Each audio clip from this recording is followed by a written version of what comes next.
My dear friends, as I've said in pretty much every other episode, today is one that's really important to me.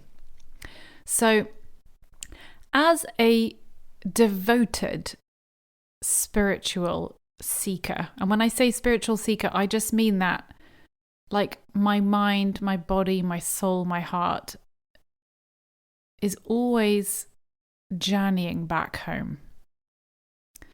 And I feel like that journeying, that longing, that kind of natural magnetism back home to myself is just inherent in the human condition and is lovely and sweet and tender and also challenging and responsible for so much chaos and conflict, inner conflict. And it's like a real kind of portal. It's a portal through which you can learn so much about yourself, who you are and who you are not. So, how has energy alchemy directly impacted my understanding of myself? Well, for the last 10 years or so, probably much like many of us, I have really thirstily gravitated towards systems that purport to tell me about myself. So I'm talking about astrology, enneagrams, human design, the gene keys, etc., etc., etc. Now, please, little disclaimer here, I am in no way pouring scorn on these systems. Absolutely not. I have loved, and will always love a lot of these systems because at the heart of them are beautiful, profound, spiritual, universal truths. And just to read the words of the gene keys, for example, is an enormous pleasure. I read it now as poetry and a delicious kind of take on the mystery of life. But I want to be really specific about how in the past, in an effort and in a bid to always understand, and I've used this word a lot in the last few episodes, how so much of the understanding I had of myself until I began working with energy and kind of working with my soul on an energetic level in present time. So much of my understanding of the world was just that. It was like a kind of trying to understand myself from the outside in. And so I really when I like a system, I quickly become an expert. I will literally immerse myself into it, learn absolutely everything there is to know. And that's what I did with astrology. That's what I did with the Enneagram. That's what I did with human design. That's what I did with the gene keys. And there's no doubt that when you really get to know these systems, you start to see phenomenal kind of how do I describe it? You start to see phenomenal crossings over between different spiritual systems and texts, and the Kabbalah and sacred geometry and constellations in the sky. And it's really cool to see those patterns. And it's very tempting to try and understand life and why you're here and the reason for your existence and who you are through the lenses of these systems. And that can show up in so many different ways. It can show up by saying, well, I'm a manifestor and I'm a manifesting generator in human design. So I find it hard to stick to things. You kind of start to form constructed understandings of yourself through pre-established boxes, let's just say, or constructs or lenses that other people have constructed, albeit, divinely inspired, but nevertheless constructed by others. And then you try and understand yourself through those frameworks.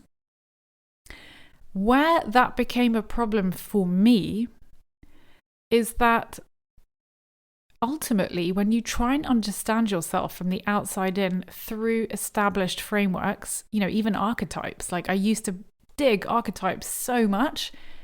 And although I felt like there was a lot of kind of, there was a vastness within those frameworks, nevertheless, they are frameworks.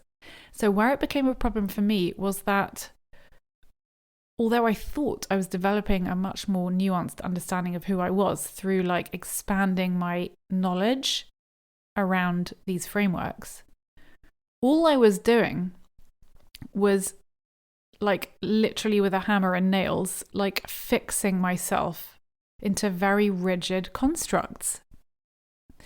And I've already explained in a previous episode how when I would feel sensations in the body like that unexplained panic when I see like tins on the kitchen counter and crumbs, even when like they're literally being cleaned up in front of my face, I'm still like, oh my God, like what is that surge? And then I'll immediately like a Rolodex, sift through those frameworks perfectly indexed in my mind and be like, that's because I have like this thing activated in that way. And it's like the moon is exactly there. So no wonder that panic is coming up.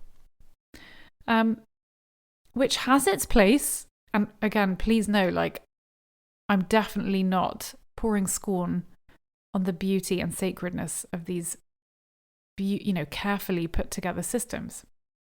But when you are ultimately trying to understand yourself through them from the outside in, through established frameworks written by other people, then what you're not doing is you're not connecting to your living essence.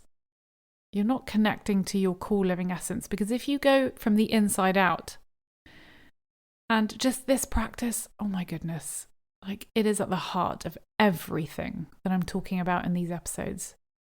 Tuning into my soul, like connecting to the living pattern of my soul inside my own body. My body is a part of my soul. Knowing myself from within my own soul.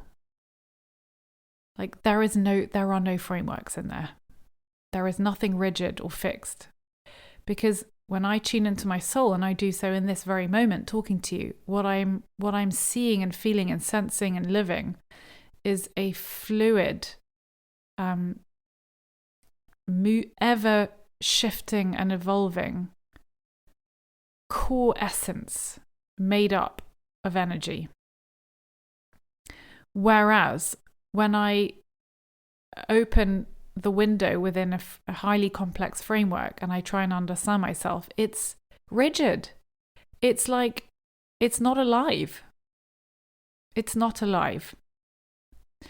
So just that mere practice of putting down those systems lovingly, respectfully, just for the time being, and learning how to go inside my own body and to navigate the many different planes within my physical body to connect to my living soul and to get to know who I really am on a soul level, like to read my soul, to play with my soul, to feel my soul, to notice what is emerging at every moment from my soul, gives me a completely different quality of understanding of myself.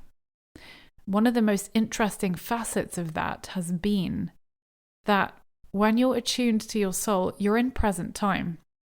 And so it means that, like, I'm always looking at what patterns are in there right now. And whilst those patterns might contain layers that originate from different times, like from the past or from the future or from parallel, universes. I mean, who knows? I'm always working in present time in what I'm experiencing at any given moment. And so when I'm in my body, when I'm connected to my soul, when I'm grounded and anchored, it's only then that I can access the full capacities of my soul, when I'm in my body in present time. And do you remember I mentioned in a previous episode where, like, I have a new resilience in terms of being able to stand in the middle of like a highly charged debate at a dinner party about politics or about culture wars, and how I just don't get emotionally charged as much anymore.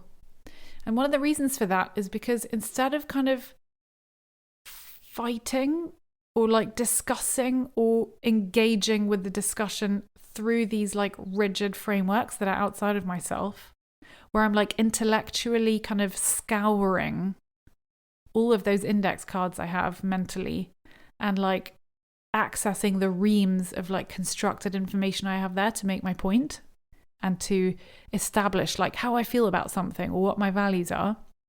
Instead, when I'm actually inside the world of my soul and kind of I realize how fluid and how ever-changing and evolving it is because it's alive. And so when you're actually inhabiting your living core essence, your understanding of yourself is far more multifaceted, far deeper, far more refined, fluid, sacred, powerful, sovereign. I have my eyes closed when I'm saying this, and I'm kind of speaking from that place now. And it's just impossible to kind of establish frameworks from there.